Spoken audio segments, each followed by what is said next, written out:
sababu sitaki urongorongo, nimekuja na katiba yao na kanuni zao hizi hapa.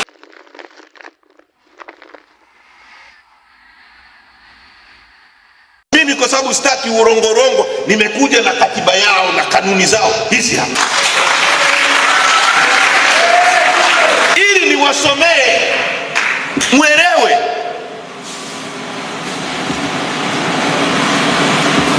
Hii ni kanuni ya CCM.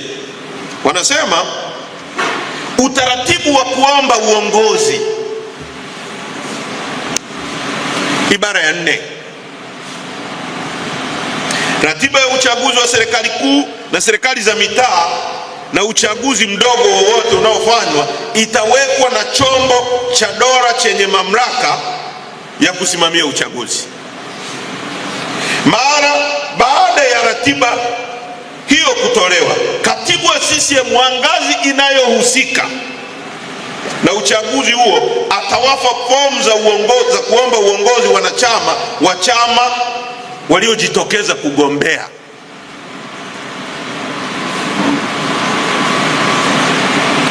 Ili kuchukua fomu na kurudisha. Kila mwanachama wa CCM atakayechukua fomu atatakiwa kurudisha fomu kwa katibu wa CCM wa ngazi inayohusika ndani ya muda uliowekwa, vinginevyo fomu yake haitapokelewa. Huo ni utaratibu wa ndani ya CCM. Wanasema kwa lugha rahisi, hiyo ni ibara ya 4, kwamba kama kuna uchaguzi, Tume ya Taifa ya Uchaguzi ikisha tangaza uchaguzi, katibu wa ngazi husika atatoa fomu kwa wagombea, kwa watu wanaotaka kugombea hizo nafasi kutoka CCM. Kwa hiyo kama ni katibu wa kata, atatangaza kuja kuchukua fomu kwenye kata. Mnisikilize vizuri. Kama ni katibu, kama unagombea ubunge, katibu wa wilaya wa CCM. Kama unagombea urais, katibu mkuu wa CCM wa taifa. Kama unagombea Zanzibar, katibu kule kwao Zanzibar. Hiyo ni ibara ya 4, ibara ndogo ya kwanza na ya pili.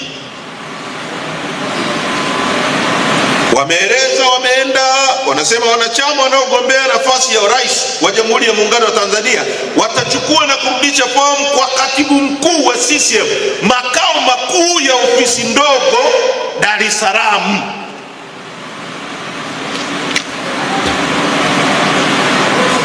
Sasa kumbe basi utaratibu wa CCM unasema uchaguzi ungetangazwa baada ya Tume ya Taifa ya Uchaguzi kutangaza, Samia Suluhu Hassan na wengine waliokuwa wanataka wagombee ndani ya chama chao wangeenda ofisi ndogo ya CCM Dar es Salaam hapo wachukue fomu. Wakishachukua zile fomu zijazwe, wapate wadhamini, warudishe fomu. Ukienda ibara ya 9 inaeleza hayo yote. Mgombea CCM yeyote wa CCM anayetaka kuingia katika chombo cha dola atateuliwa kwa kuzingatia kura za maoni. Hicho ni kitabu chao, sio mimi, sio Heche anayezungumza hapa, kinazungumza kitabu chao. Sasa niwaulize watu wa Temeke, Samia ameenda kwenye ukumbi mkutano mkuu wa CCM ulikuwa na ajenda ngapi? 4. Ilikuwa tarehe 18, kwa sababu nakumbuka sisi tulifanya baraza kuu, baraza kuu tulifanya kamati kuu tarehe 20, mkutano mkuu tarehe 21. Wao walifanya tarehe 18 na 19, na walikuwa wanaleta hiyo ili watu wasitufuatilie sisi, wawafuatilie wao, lakini wananchi wote wakawa wanafuatilia Chadema. Nchi nzima mkutano mkuu wa Chadema ndio ulikuwa unafuatiliwa. Uongo kweli? Kwa hiyo wameenda kwenye ukumbi, wana ajenda ngapi? Na huo mkutano ulikuwa na ajenda moja, kumteua Wasira kuwa makamu mwenyekiti, kwa sababu hajachaguliwa kama mimi nilichaguliwa kwa kura, yeye aliteuliwa. Mzee alifanya nini? Aliteuliwa mzee Wasira. Na mzee asiwe anajilinganisha na mimi bana. Hii ni gari ya kisasa mpya. Uongo kweli? Hii gari mpya ya kisasa bana. New model. Yes. Aliteuliwa. Ule mkutano ulikuwa na agenda ya kumteua Wasira. Ulikuwa na agenda ya kusoma utekelezaji wa ilani ya CCM Zanzibar. Ilikuwa inasoma na naibu katibu mkuu kutoka Zanzibar. Utekelezaji wa ilani ya CCM kwa Tanganyika, au wanayoita muungano feki ambao haupo, muungano ambao tunahitaji kubadilisha. Sio, tunataka muungano mzuri ambao Zanzibar watakuwepo, Tanganyika itakuwepo, na tutakuwa na serikali sasa ya jamhuri, sio? Watanganyika nao wanataka nchi yao. Uongo kweli? Yes. Kwa kulikuwa na hizo agenda. Hii ya huku alikuwa anaisoma mtu anaitwa Kassim Majaliwa. Kassim alikuwa waziri mkuu. Katikati ya kikao mtu akanyanyua mkono aliyesetiwa, akasema, jamani mnaonaje hapa tumalize kabisa mambo ya kupitisha na rais? Ndio. Basi imepita. Amekaa kwenye kiti pale, yeye mwenyewe Samia Suluhu anahoji, jamani mko tayari? Ndio.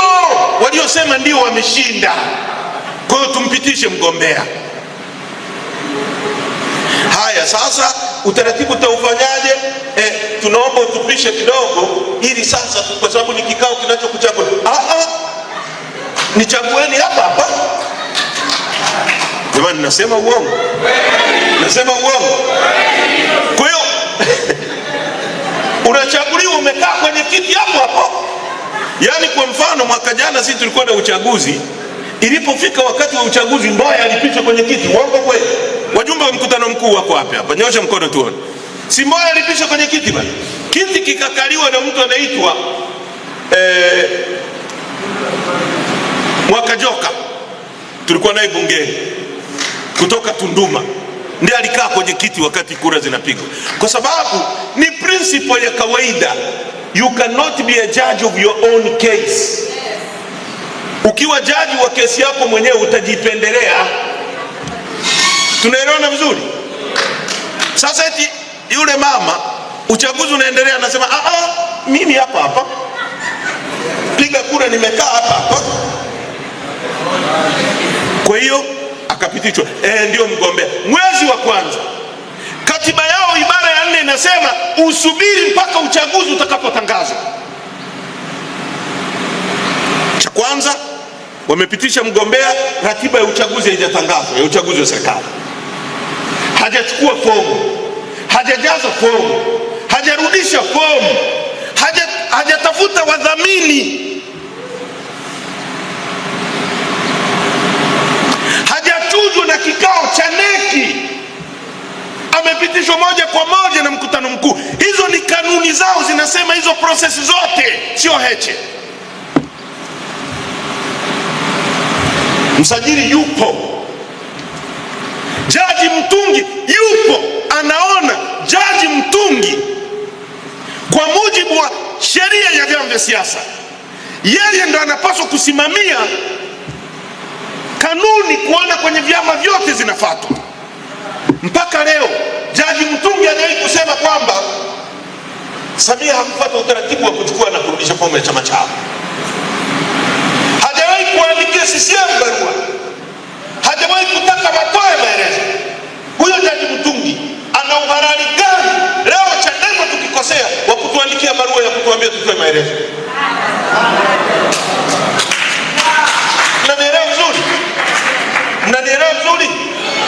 Huyu mtu ambaye anapaswa kusimamia vyama vyote vifuate sheria, CCM imevunja sheria na kanuni zake na katiba yake,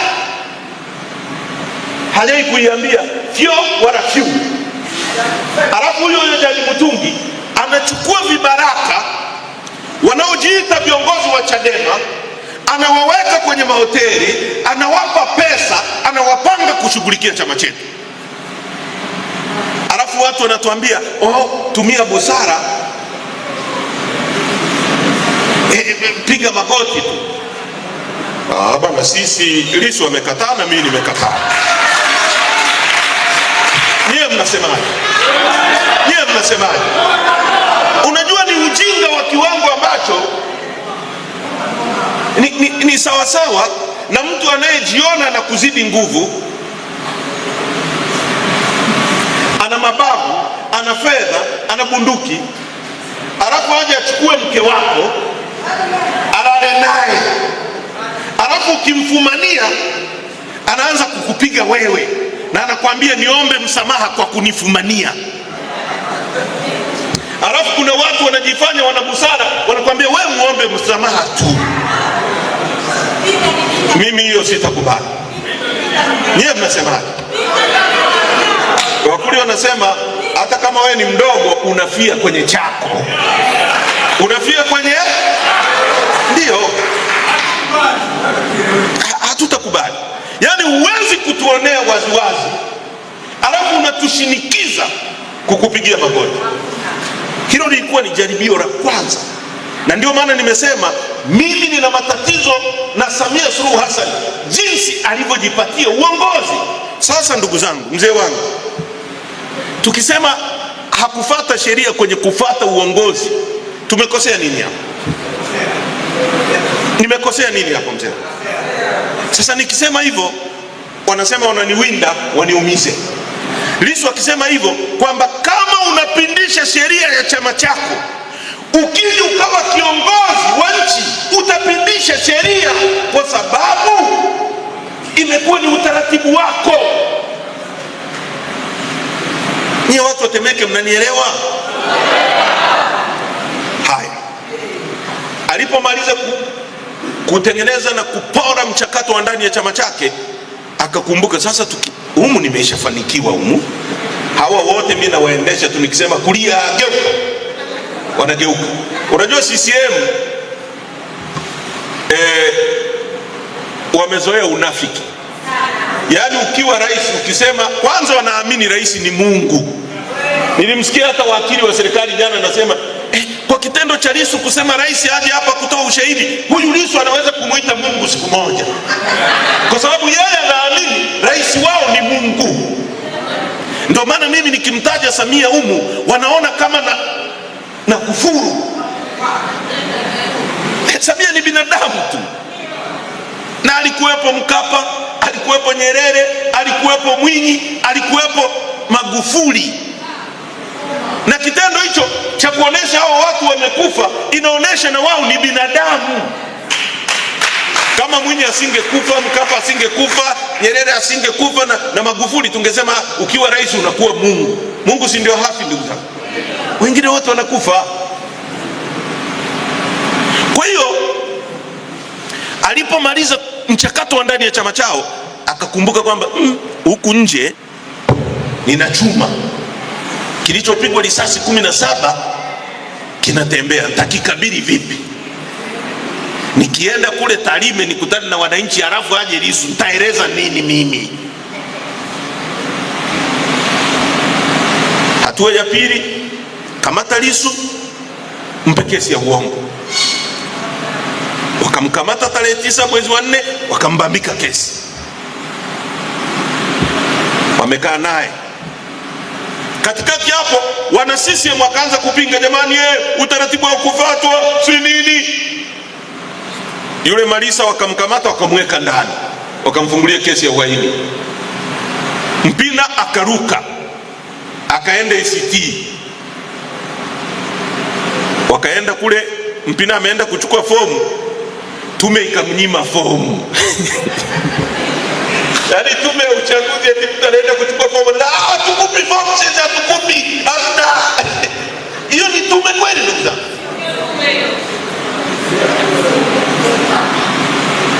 Ndio maana Chadema tulisema no reforms, na itaendelea. Hebu angalia, hii inakuonesha kwamba huyu mtu alijiandaa kwa njia zozote, lazima awe kiongozi.